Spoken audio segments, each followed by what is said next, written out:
তো আসসালামু আলাইকুম বন্ধুরা, এখন রাত্র ৩টে বাজে। এই যে দেখেন ৩টে বাজে। তো এখন আমি যাত্রা শুরু করছি বরিশালের উদ্দেশ্যে। তো আজকের যাত্রাটা হবে ভোলা হয়ে, মানে চট্টগ্রাম থেকে মধু চৌধুরী এবং ভোলা হয়ে বরিশালে আমার আজকের যাত্রা।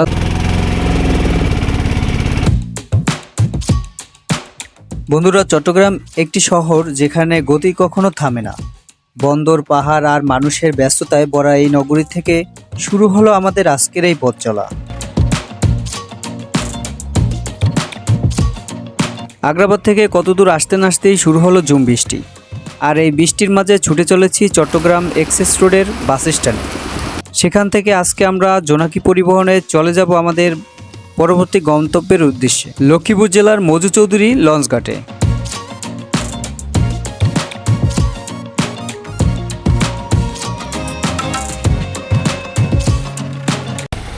এখন রাত্র 4:06।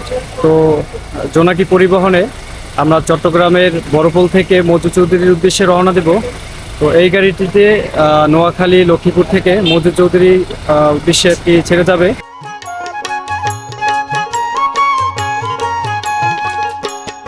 গাড়িতে ওঠার সাথে সাথেই দিয়ে দিল ফজরের আজান।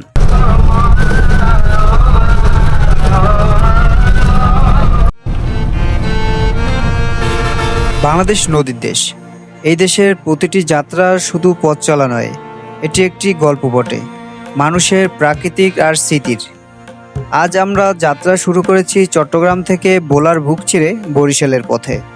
ধীরে ধীরে শহর পিছনে পড়ে যায়, কংক্রিটের জায়গায় আসে সবুজ, আর কোলাহলের জায়গায় নেমে আসে শান্তি।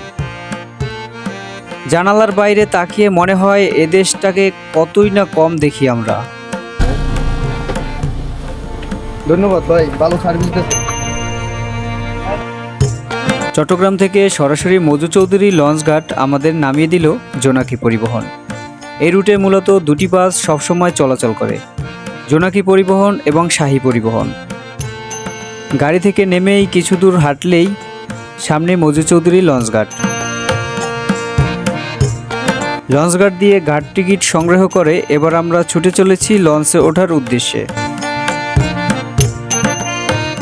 এবারে চলার পথে পরিচয় হয়ে গেল আমার পার্শ্ববর্তী থানা অর্থাৎ কাউখালী থানার এক ভাইয়ের সাথে।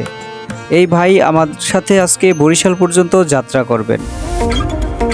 আমাদের এই পথ চলা স্থলপথের পাশাপাশি বাংলাদেশের নানান নদীর নান্দনিক সব দৃশ্য উপভোগ করতে করতে ছুটে চলব আমাদের আজকের গন্তব্যে। ভাই, এটা কই যাবে? বরিশাল। জনপ্রতি 200 টাকার টিকিটে উঠে পড়লাম লঞ্চে। লঞ্চে মূলত ভোলার উদ্দেশ্যে ছেড়ে যাবে মধু চৌধুরী ঘাট থেকে। সেখান থেকে নেমে আমাদের অন্য পথে যেতে হবে বরিশাল। এই পথে যাত্রা করতে বেশ ভালো লাগে আমার। এর আগেও 2-3 বার গিয়েছিলাম এই পথ ধরে। আপনি যদি অ্যাডভেঞ্চার প্রিয় হয়ে থাকেন তাহলে চলে যেতে পারেন বরিশালের উদ্দেশ্যে এই পথ ধরে। দেখবেন কতটা ভালো লাগে এবং উপভোগ করতে পারবেন পুরো যাত্রাপথ।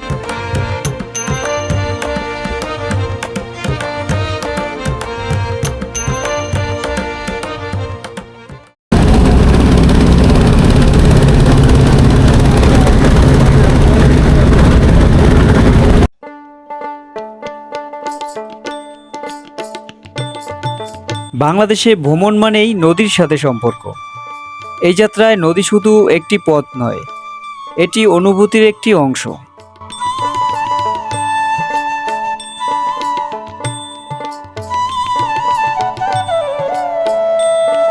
ভোলা বাংলাদেশের বৃহত্তর দ্বীপ।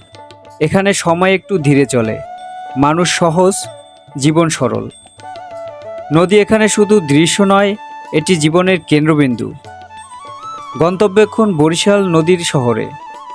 চারপাশে শুধু জল, দিগন্ত যেন আকাশের সাথে মিশে গেছে। এই মুহূর্তে বোঝা যায় যাত্রাই আসল গন্তব্য নয়।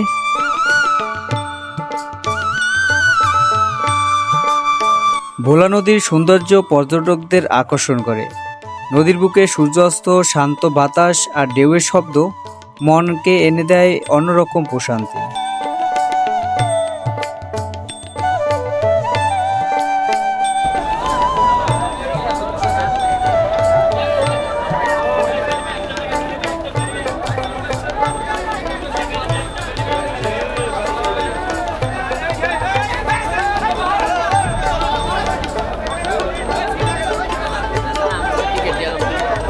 ভোলা একটি দ্বীপ জেলা হওয়ায় নদীপথ এখানে যাতায়াতের প্রধান মাধ্যম। আর তাই ভোলার লঞ্চঘাট মানুষের যাতায়াত, ব্যবসা বাণিজ্য ও যোগাযোগ ব্যবস্থার একটি গুরুত্বপূর্ণ অংশ।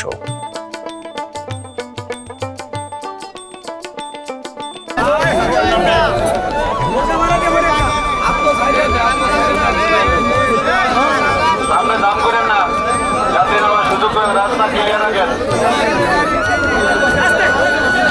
বাংলাদেশের দক্ষিণ অঞ্চলের অন্যতম গুরুত্বপূর্ণ নদীবন্দর ও যাতায়াতের কেন্দ্র ভোলা লঞ্চঘাট। প্রতিদিন শত শত যাত্রী আর অসংখ্য নৌযান চলাচলের মাধ্যমে এই ঘাট হয়ে ওঠে ভোলার প্রাণকেন্দ্র।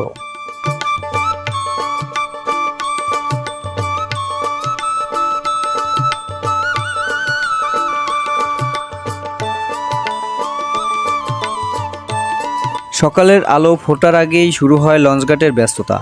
কেউ ঢাকার উদ্দেশ্যে যাত্রা করছে, কেউ বা দীর্ঘ ভ্রমণ শেষে ফিরছে প্রিয়জনদের কাছে। মালামাল বোঝাই ট্রলার বা যাত্রীবাহী লঞ্চ সারাদিন জমে থাকে কর্মচঞ্চলে। ভোলা লঞ্চঘাট শুধু একটি যাতায়াতের মাধ্যম নয়, এটি ভোলার মানুষের জীবনযাত্রার এক গুরুত্বপূর্ণ অধ্যায়। নদীর সৌন্দর্য আর মানুষের ব্যস্ততায় এই মিশ্রণ সত্যিই দেখার মতো।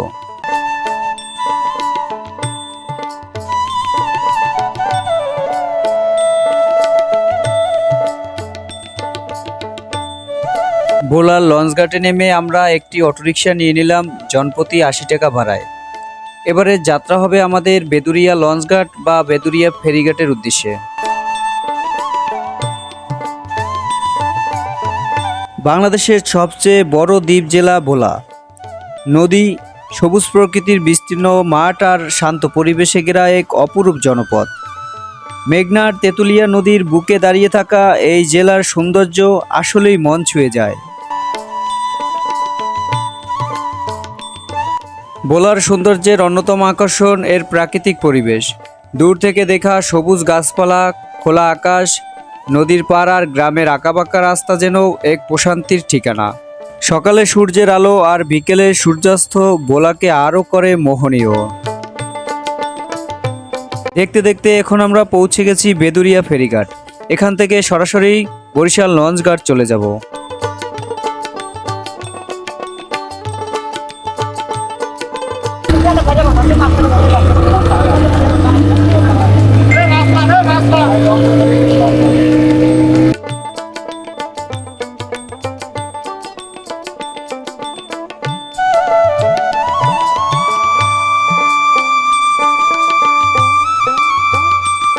বেদুরিয়া ফেরিঘাট থেকে সরাসরি লঞ্চ বা স্টিমার পেয়ে যাবেন।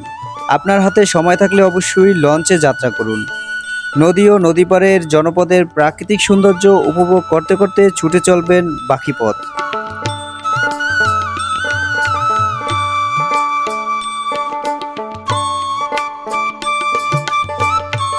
বেশ কিছুক্ষণ বসে থাকার পরে এমভি সোহাগী নামের একটি লঞ্চ এসে পৌঁছালো বেদুরিয়া ফেরিঘাটে।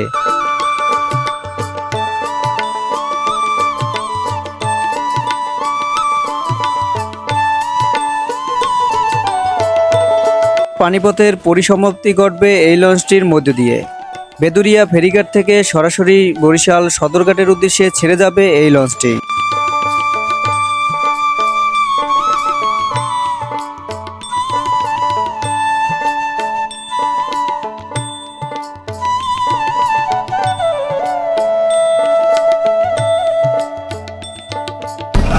বন্ধুরা, এই মুহূর্তে আমরা যাত্রা শুরু করেছি বেদুরিয়া থেকে লাহোরহাট এবং বরিশালের উদ্দেশ্যে।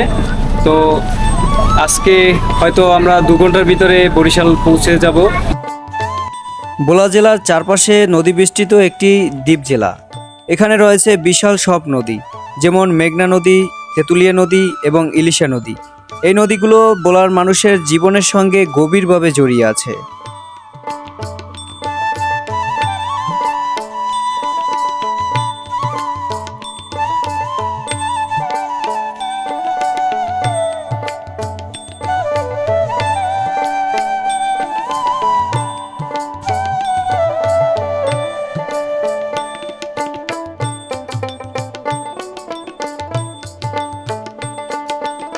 আমাদের এই লঞ্চটি এখন গার্ড দিবে বরিশালের লাহোরহাটে। এই লাহোরহাট থেকে অনেক যাত্রী নেমে যাবে, এরপরে আমরা ছুটে চলবো বরিশালের উদ্দেশ্যে।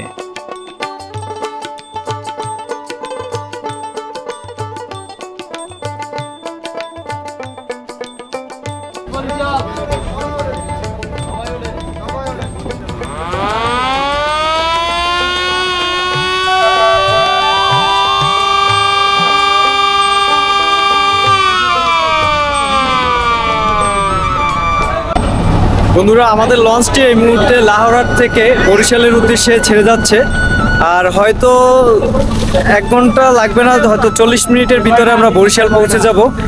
এরপরে বরিশাল থেকে আমরা লঞ্চঘাট থেকে নতুল্লাবাদ বা রূপতলি যাব। সেখান থেকে আমাদের যার যার গন্তব্যস্থানে পৌঁছে যাব। যেমন আপনার পটুয়াখালী যেতে পারবেন রূপতলি থেকে, অথবা জালকাঠি, ভান্ডারিয়া, পিরিজপুর, যেখানে যেতে চান বরিশালের রূপতলি থেকে আপনারা যেতে পারবেন খুব সহজে।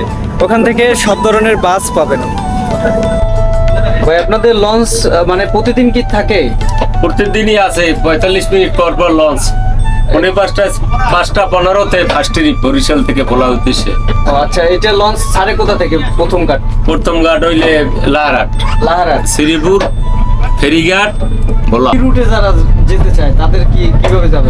এই রোডে যারা সিটিং যাবে হেরা বরিশাল থেকে ফেরিঘাট নামবে, ফেরিঘাট ইলিশে লক্ষ্মীপুরতে চলে যাবে। এভাবে যেতে পারবে। মানে ওই লঞ্চটা কখন আসে বরিশাল থেকে? বরিশাল থেকে সবসময় যে কোনো লঞ্চই আইয়ে ফেরিঘাট নামিয়ে যাইতে পারবে। মানে যে কোনো সময় আসলে যে কোনো সময় অ্যাভেলেবেল আছে। 45 মিনিট পর লঞ্চ। আর ভাড়া কিরকম এখানে লঞ্চ? ভাড়া 150 উপরে, উপরে 150, নিচে 110 টাকা। 110 টাকা। বরিশালের নদী মানে প্রাকৃতির এক অনন্য সৃষ্টি, যেখানে সৌন্দর্য আর সংগ্রাম চলে পাশাপাশি। যদি কখনো প্রাকৃতির কাছাকাছি যেতে চান, তাহলে বরিশালের নদীপথ হতে পারে আপনার জন্য এক অসাধারণ অভিজ্ঞতা।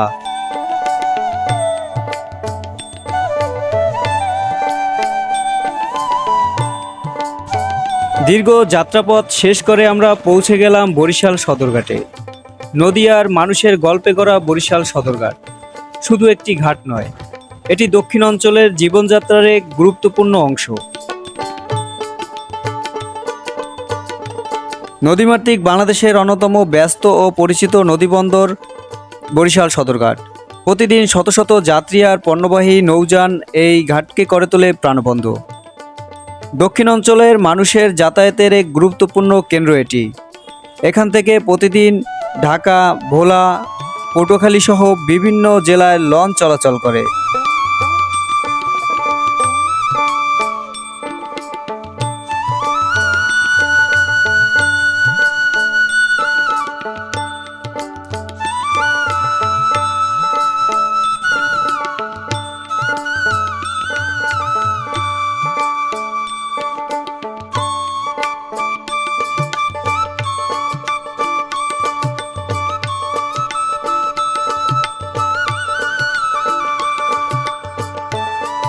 বরিশাল সদরঘাট থেকে বের হয়ে আমরা একটি অটোরিকশা নিয়ে ছুটে চললাম রূপতলির উদ্দেশ্যে।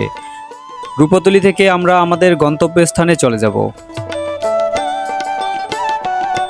অবশেষে বরিশাল শহর, নদীর শহর, ইতিহাসের শহর। এখানে শহর আর নদী পাশাপাশি বেঁচে থাকে।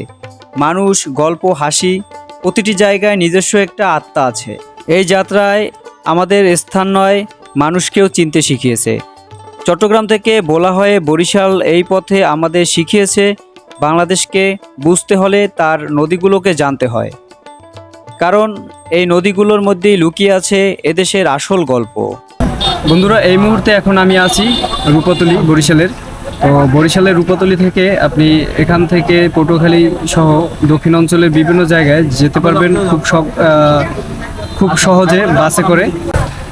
আপনাদের কোনো পরামর্শ থাকলে অবশ্যই কমেন্ট বক্সে জানিয়ে যাবেন। আর ভিডিওটি ভালো লাগলে চ্যানেলটি সাবস্ক্রাইব করে পাশে থাকবেন। সবাইকে ধন্যবাদ। আল্লাহ হাফেজ।